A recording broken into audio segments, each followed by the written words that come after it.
L'Europe, un mot, 6 lettres, et pourtant tant de choses à dire. Mais au fait, qu'est-ce que l'Europe? Ça, tout le monde le sait. En revanche, être européen, qu'est-ce?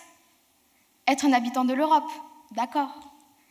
Mais au-delà de cette simple définition, qu'est-ce qu'être européen? Quels droits et devoirs possède-t-il? Comment nous, Européens, sommes-nous liés les uns aux autres, malgré et par nos différences? C'est ce que s'est demandé Léa. Léa se promenait dans les rues de sa petite ville quand elle passa devant la mairie. 3 drapeaux étaient accrochés à sa façade.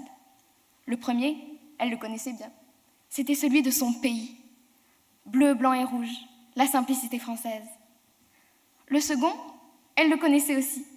C'était celui de sa région, la croix occitane dans toute sa splendeur, son jaune or et son rouge sang. Le troisième, elle le connaissait moins bien. Même si elle le voyait depuis toujours accroché à cette vieille façade décrépite, ainsi que dans les quelques pays qu'elle avait pu visiter, elle ignorait pourquoi c'était lui qui se trouvait là. Ce cercle de 12 étoiles dorées trônant sur ce fond bleu lui était presque inconnu. Pour elle, il était même dépourvu de sens. Malgré tout, elle savait qu'il la désignait comme étant européenne, mais jusqu'alors, elle s'était peu intéressée à ce que l'Union européenne lui offrait à elle, Léa. Puis, au fur et à mesure, elle sentit qu'elle était liée non seulement à tous les habitants de sa petite ville de campagne, de son pays d'origine, mais également à tous les habitants de l'Union. Elle l'avait senti. C'était le sentiment d'identité européenne. Elle en était persuadée. Il existait.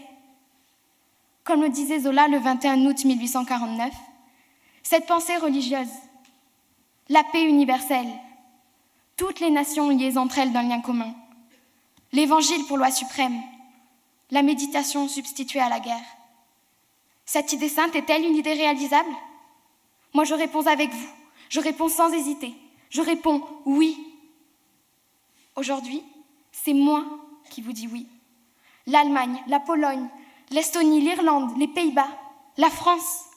28 pays sont aujourd'hui liés les uns aux autres parce qu'eux aussi ont dit oui. Ils ont cru à l'Union européenne. Ils ont cru à une coalisation, à une organisation. Ils ont cru à une alliance. Ils ont cru à l'identité européenne. Cette idée ne doit pas être refoulée, car elle existe. En effet, nous sommes liés par bien des choses, et celles-ci ne sont pas seulement idéologiques, elles sont concrètes. L'Union européenne, c'est celle qui souhaitait nous représenter au-delà des frontières, et c'est ce qu'elle a fait en créant des élections européennes. L'Union européenne, c'est celle qui nous garantit le droit de circuler, travailler, séjourner et d'étudier sur le territoire des pays membres grâce à la création de l'espace Schengen. L'Union européenne, c'est celle qui nous garantit des valeurs telles que la solidarité, l'égalité, la liberté et la dignité humaine. Mais écoutez bien, ce n'est pas tout. L'Union européenne nous rassemble également par un hymne, un drapeau, une journée officielle, ainsi qu'une devise qui nous est commune. Sans oublier une monnaie unique présente dans 19 pays. Alors, comment contester que l'identité européenne existe? Certains le font encore. Selon eux, il est impossible de construire une unité entre tous les Européens. Selon eux, la langue, premier facteur de cohésion, de partage, d'amour, n'est pas présent. 24. Ce serait selon eux le nombre de langues qui nous séparait encore. Selon eux, même si l'Union européenne parvenait à nous unir, ce serait perdre ses coutumes et ses origines pour se fondre dans une masse grouillante de 511 millions de personnes. Mais ce n'est pas tout.